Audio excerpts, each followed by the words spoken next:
He threw that patch on, make it look like he was in a club, but he was never in a club. They want to be able to tack like 15 felonies upon jaywalking across the street. This outlaw motorcycle member and it doesn't matter what they stack on you. Because they're a friend or they know somebody and they start hanging them around and making them an official hang around. Next thing you know, they're prospecting. Before you know it, they got a patch. And I'm going, you've never been in a club. His dad was a bandito. He borrowed $100 from the club. It might have been 1,000. I don't know. But his own son was 86. I think it was from that point on, I was like, one day, I'm going to be one of those guys. And he said, if you don't get on a stand, you're going to lose. You're going to jail. I said, I can't take the stand. Welcome to this episode of Chatting with Staxx. I'm your host, Bill Staxx, and today I got Repo, Rod, and PeeWee. When I talked to those cops, and 7 guys raised their hands out of 12. I stood up real nonchalantly, Billy. I unzipped my jacket, took it off, I laid it on the table, and I said, I quit. And they all went, what? I said, I quit. I said, if you guys don't believe in me, then I don't deserve to be here. I'm in the wrong place. And they're like, oh, you're kidding, man, bro. One of the guys goes, bro, you can't quit, man. You're our boss, man. I said, that ain't the way you all feel about it. You guys don't believe in me. I'm leaving. And nobody said nothing. They're all quiet except that one guy. And then my son stood up. He was in a club at the time. He stood up and he said, I'm going to quit too because you guys are going to start talking shit about my dad and I'm going to start beating the shit out of every one of you. And he could. So he basically told him, fuck it, I quit too. And we both walked out of there together. Yeah. And they said, what about the clubhouse? And I said, just keep paying the bills. Did anyone else quit besides you and your son? Did anyone else? No. And then what happened was nobody like Vegas was a shit charter, and it still is a shit charter, but they wouldn't take any of my guys because we didn't like each other. And that's a traditional Hell's Angel thing, charter hating charter. You gotta hate some kind of charter when you're in the club, right, Repo? If you want to be a real Hell's Angel. Like when I was in Frisco, they hated Daly City. You know what I mean? Hated them. But we were in the same club together, but they hated them. So we were Sin City, and we hated Las Vegas, and they hated us. So we were on the program. We were doing the right program.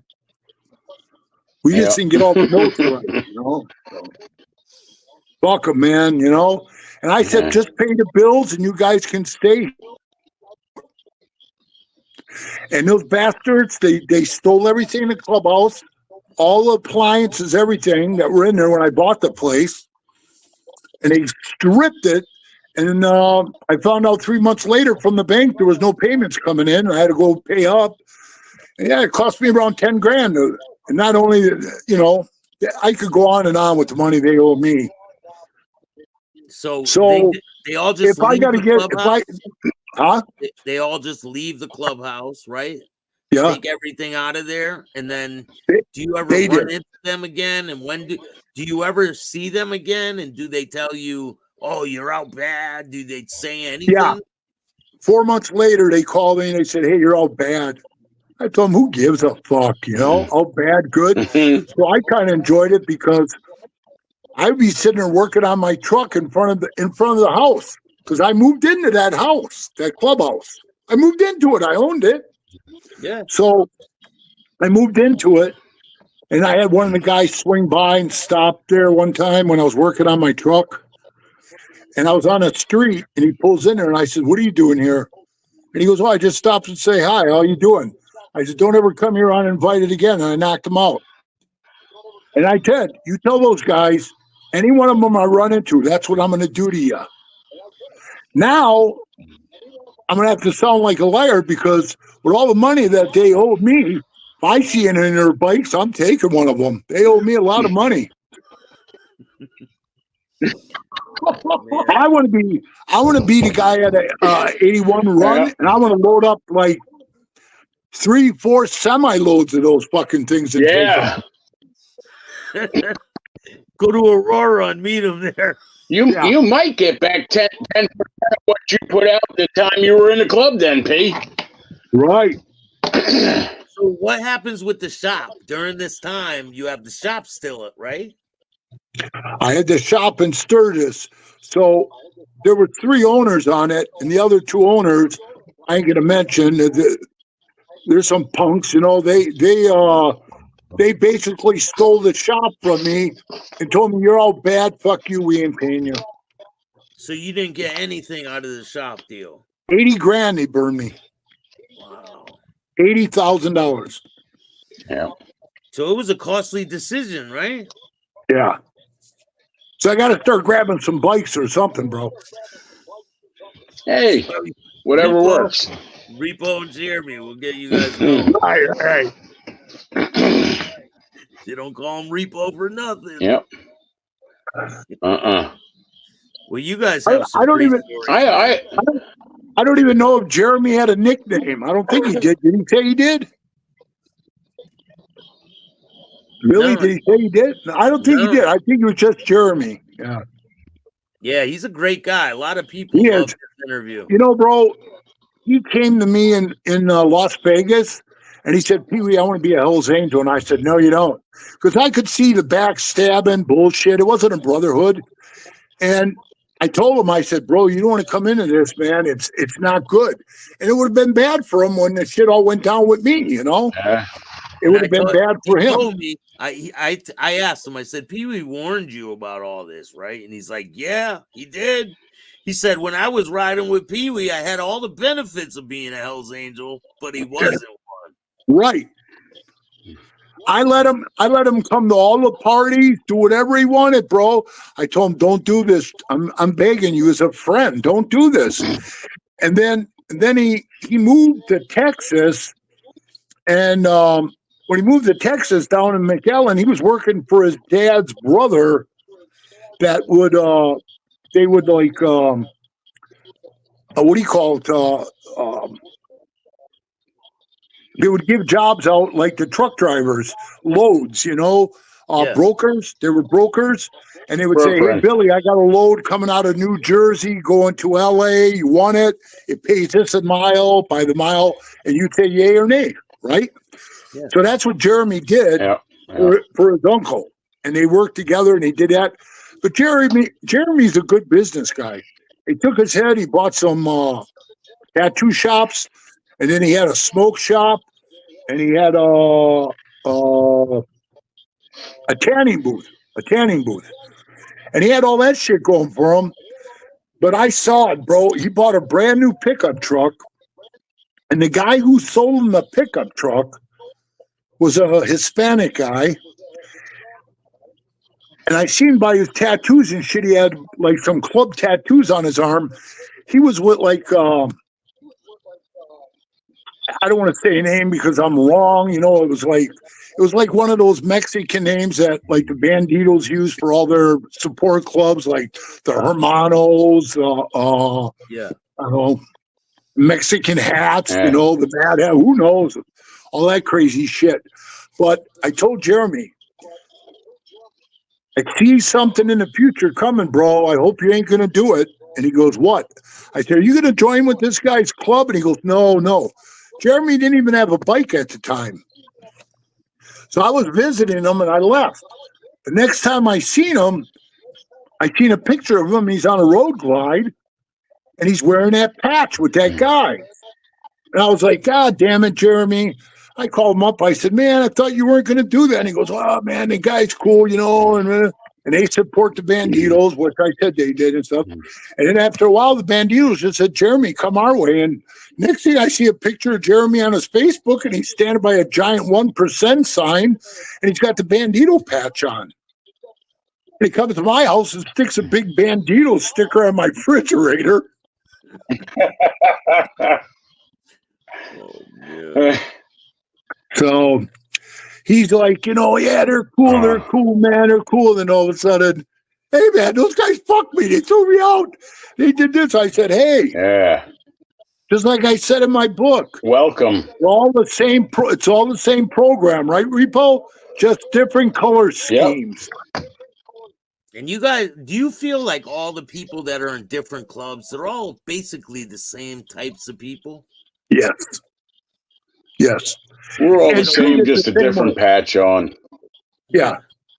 Yeah. Because Like I you hear get the along. horror stories. I hear the horror stories from every one of them in every one of those clubs. Every one of them. Yeah, the outlaws. Like, do Yeah. you think Oh, it's crazy that you guys can get along with people that you once had war with? I'm best friends with Mooch. You know what I mean? Mooch is cool as hell. You got to get Mooch them is- to come on. Yeah, I Yeah. talked to him and he just said he felt uncomfortable, which I can understand. You know what I mean? He trying to feel it, but hey, Mooch is cool as hell, man. And I just saw a post, and I know Rod saw it on a thing where Mooch is standing with two ex-Hells Angels, and they just went on a big ride together. Yeah. How cool is that? You know what I mean? Who would ever thought that had happened? That bro? wouldn't happen. That would not have happened before. Well, you it might have went shows on a that- ride, but there might not be a streaming number coming back. Right. And it goes to prove that you can get along and you can coincide with each Oh, other. yeah. You know what I mean? Yeah. It's just they don't want to. Because the Angels are more arrogant, and they think that they got bigger turds in the toilet than the rest of us, Yeah, I've heard a lot of stories where people Well, I put tell their you- patch on and it turns them into another person. Yes. Yeah. Yeah, they're a whole new person. Those guys are a dime a dozen. But, yep. It takes a lot of heart. It ain't just a patch.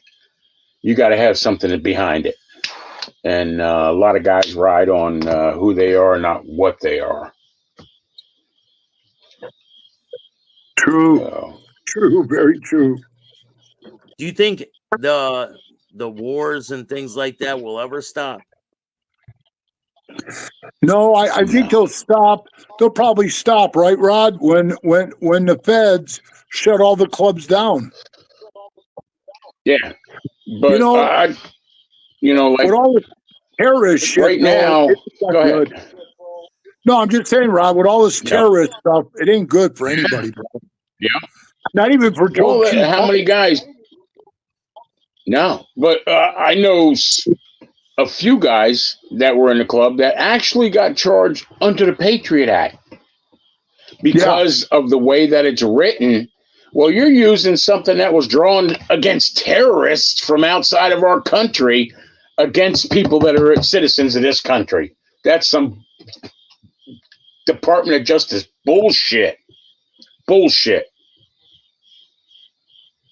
Well, just like I was reading something the other day, and they said people go to church, right? Some of the members get in trouble, but they don't consider the church a gang.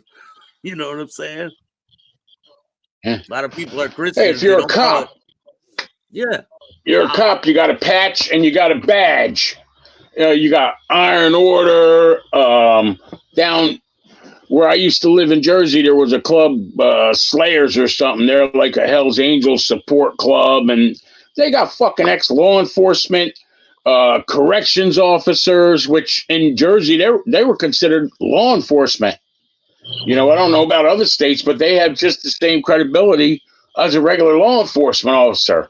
Well, you here you go. You got cops in the club that are supporting these other ones.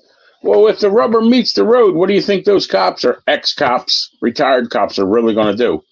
Are they going to shoot it out outlaw style or Wild West? Fuck no. And who's going to be the first one sitting on the stand? Yes, I swear to tell the truth. This one over here did that, and the three of them that are in the back that you didn't charge yet, they were the other ones. Bullshit. And like you said, Pee-wee, a lot more angels kill angels than anything, right? They kill their Right own. right now, they're on a pretty good roll. If they were fighting the war against each other, they're winning. Yeah, but I'll tell you what. And again, you know, I give the credit to where credit's due. That other club down here, there was a. Now I know it's propaganda, probably part of it, but there was a thing we watched on the internet where a guy that was the head of gang task up in New Jersey, and he said, and this was just a couple of weeks ago that it came out, and we caught it. In the tri-state area up there, which is like New York, New Jersey, and Pennsylvania, they estimate the 16s to be approximately 1,300 strong, just in those 3 states. 1,300 of them. Well, that probably outnumbers the Hells Angels altogether, just in 3 states. I've seen them in my state. Oh, I think they got. Yeah, I think they're going to mind their manners. Yeah, fuck it. I'm going to start them here. The guy to talk to is going to be probably on the street in the next couple of months. I'm friends with him. I'm cool with him. Yep. I've talked to him. Yeah, I've talked to him. He was going to come to Vegas, and he said, hey, we'll go eat some sushi. I said, I love it. I was eating sushi when I was talking to him. And he says to me, I want to come in for the Mr. Olympia. And I said, well, come on in, man. And he says, everything cool? And I go, what do you mean? I was out of the club already. And he goes, was everything cool, though? And I said, with who? And he said, them other guys, am I going to worry about them? I said, listen, the only way they're going to bother you is if we go knock on the clubhouse door and drag them out. Yeah. They ain't coming out. They ain't coming out. I was telling Bill, maybe a month ago, Bill, there was a, I don't know if he's a former president, whatever, a pagan that was up in front of Newark, New Jersey, Hells Angels clubhouse doing a video. Yeah. And he's standing right under the camera calling them a bunch of bitches. I know you're inside. Come on out, you fucking bitches.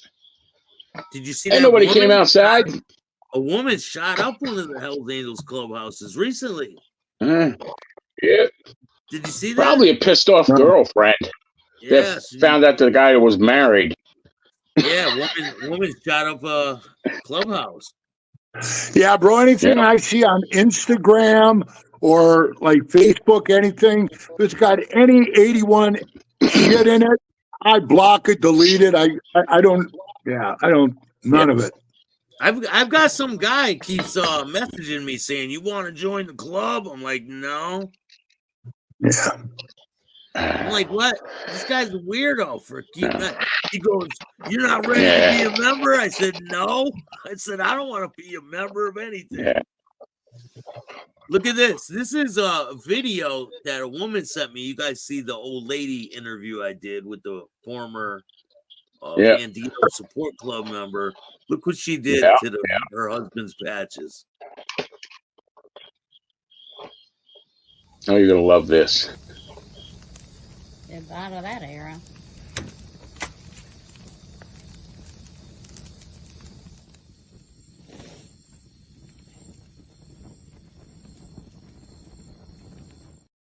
She burned the patches. Good. She burned. Your mic's muted, Repo. She burned the patches. Well, come back over there. Good for her. Good for her, man. Yep. She's got a lot of information about a lot of things. I'm like, I don't need to put that out there. If I found shit, I would gave away. Say, I don't want this shit no more. I don't give a fuck about it. Yeah, I think a lot of people get enamored with something, and it doesn't turn out to be. I had a burn party when I got out of jail. I had a nice burn party. Did you do the same thing? I gave most of everything away. I just fuck it. I don't care. Yeah. It's all pointless shit, right? Yeah. It's all garbage. Let the fans have it. I reached out 3 or 4 times for them to get the rest of the shit. Nobody came. Nobody wanted to come. I'll burn your shit then. Fuck it. Means that much to you that you didn't come to get it, I'll burn it. Well, thank you guys for joining me. You guys got a lot of stories. I mean, we could talk for hours and hours, but it's always good when you guys come on. Appreciate you. Right on. Hey, PeeWee, when you get up from here and you go outside, take your right hand, put it upside Jay's head. Tell him I said, what the fuck, you don't come on here and talk to us. I feel a certain kind of way now. I'll tell him, bro. Thank you guys for joining me. I appreciate you guys. Have a great night. And if you guys like this show, Chattin with Staxx. I appreciate That's it. right. If you like this show, hit the like button, subscribe, hit the notification bell so you can get my videos every time they drop. And if you don't like this show, too fucking bad. Start your own podcast. Right on.